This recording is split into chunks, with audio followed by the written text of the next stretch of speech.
భల్లాల దేవా. అండ్ ఈసారి ప్రమోటర్గా కాకుండా యాక్టర్గా కూడా కనిపించబోతున్నారు. We are so. అండ్ చాలా ఇయర్స్ అయిపోయింది మిమ్మల్ని స్క్రీన్ మీద చూసి. And so happy to see you here sir. అందరికీ నమస్కారం. ఎలా ఉన్నారు? ఆహా, ఇదే కదా కావాలి. చాలా సంవత్సరాలు అయిపోయింది బయటకు వచ్చేలాగా.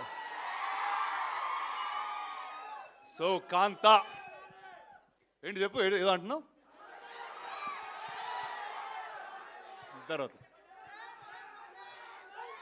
సో ఈరోజే పొద్దున్న కాంతా ట్రైలర్ రిలీజ్ అవ్వడం జరిగింది. అండ్ ఈ సినిమా కాలం అన్నది ఒత్తి సినిమాని రీక్రియేట్ చేయగలుగుతుంది. జై హో దా. ఓకే స్వామి, మీరు బాగా రౌడీగాడయ్యా మీరు అసలు.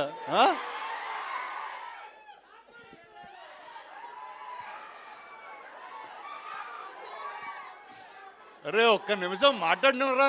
ఓకే అంతే అంటారా? సరే ఒక 2 minutes. నేను చిన్నప్పుడు మెడ్రాస్ నుంచి హైదరాబాద్కి వచ్చినప్పుడు ఇక్కడ సినిమా ఇండస్ట్రీ లేదు, స్టూడియోలు లేవు, ఏమి లేవు. రాళ్ళు రప్పల మధ్యన వచ్చాం మేము. యాక్చువల్లీ ఏంట్రా మత్తులో మాట్లాడలేదురా, మామూలుగా మాట్లాడుతున్నాను రా రే.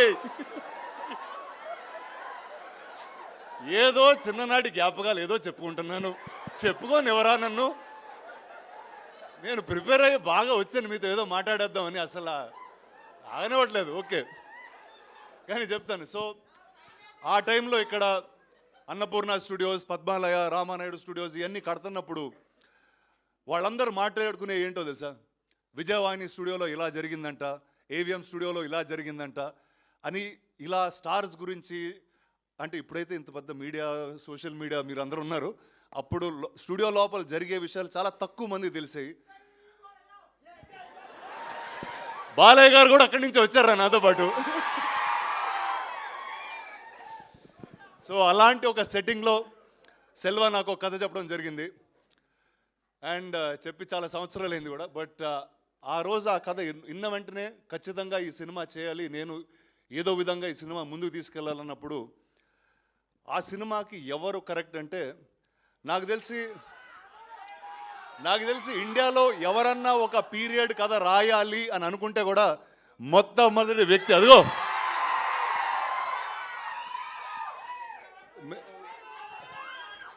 కాదు. నాకు మేము టైటిల్ పెట్టకముందు వేరే వాళ్ళ కథ అది చెప్తున్నప్పుడు, సార్ రెట్రో కింగ్ సార్ అతను కరెక్ట్గా ఉంటారన్నారు. కానీ ఈ సినిమాలో మేము చెప్పాం ఖచ్చితంగా నవంబర్ 14 తర్వాత మీరందరూ ఇతన్ని నట చక్రవర్తి అని పిలుస్తారు.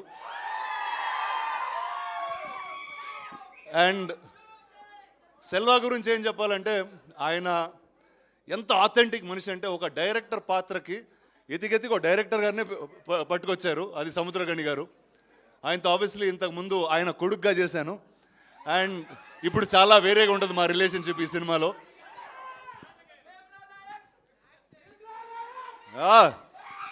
సో తర్వాత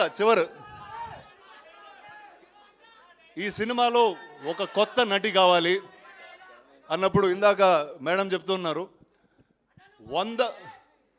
నేను బాగున్నాను రా సలా. సో సెల్వా ఆల్మోస్ట్ ఒక 100 పైగా ఆడిషన్లు, వీడియోలు, వేరే అమ్మాయిల ఫోటోలు పంపించేవాడు. అరే ఊరుకోరా ఇప్పుడే పెళ్ళైందిరా, అలా ఫోన్లో అమ్మాయిల ఫోటోలు వేసుకుని తిరగకూడదు నేను అన్నా. బట్ అది మొత్తం అయిన తర్వాత ఇలాంటి సముద్రకణి గారు, దుల్కర్ లాంటి నటుల మధ్య నిలబడడానికి అసలు మామూలుగానే జంకుతాం. నేనేదో హైట్ బేస్ వాయిస్ వేసుకుని లాగేస్తూ ఉంటాను కానీ బట్ వాళ్ళిద్దరి మధ్యన అద్భుతంగా నుంచుంది భాగ్యశ్రీ. ఇందాక చెప్పినట్టు first madam sir correct. So ఆ మేడంని ఫస్ట్ పట్టింది మేమే. కానీ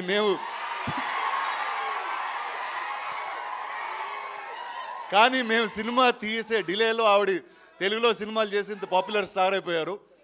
so I don't have to say anything. Welcome again. And ఈ సినిమాకి మ్యూజిక్ మొట్టమొదటిసారి నేను ఈ సినిమా చేస్తున్నాను అనగానే ఆదిత్య మ్యూజిక్ వచ్చి తీసుకున్నారు ఈ music. Sir thank you sir మీ సపోర్ట్కి అట్ ఎనీ పాయింట్. నువ్వే పాట పాడుతున్నావురా? సరే ఓకే, నవంబర్ 14 మిమ్మల్ని థియేటర్లో కలుస్తాం. And thank you all the best